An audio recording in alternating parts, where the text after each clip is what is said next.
Ý tụi mày có. Nó nói như xin đầu. Cho như nát tăng thế như super rồi. Tụi nó nhầm bỏ tia nát tăng. Tụi nhầm bỏ lại bằng bản nữa. Sẽ dùng đồ để trả rồi. Ê nát tăng thế bằng bản nữa.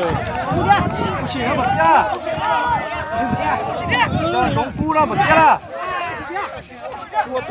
Thơ tụi nó thế à? Thơ tụi nó thế đi à?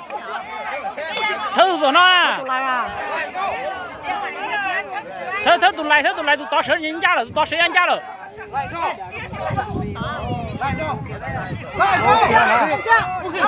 Ô xì, ô xì, ô xì, ô xì, ô xì, ô xì. Ô xì. Ô xì tia, ô xì tia. Ô xì tia,你tia好，我让你tia好。ô xì tia.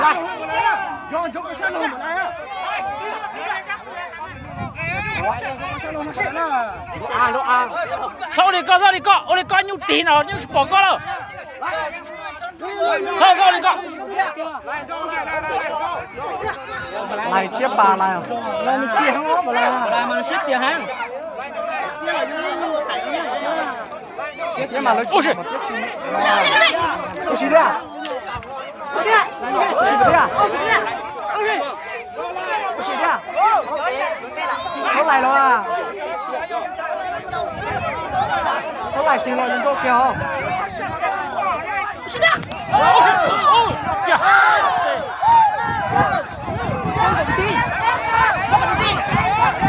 Cho chống cú là bật tia. Cô kia đi nọ rồi. Ôi, tem plug plug rồi.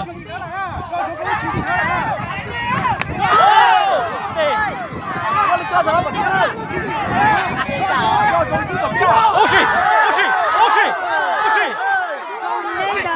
Ô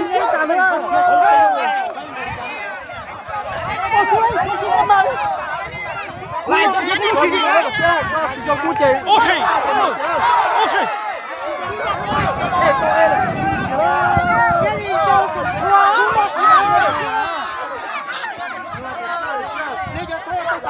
Đá vào chết rồi.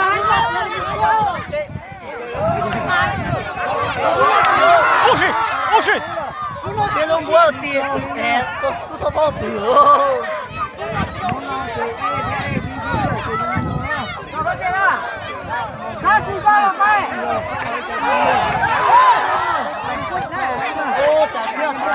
Cái kia tụi bỏ tiêu bị cú hả?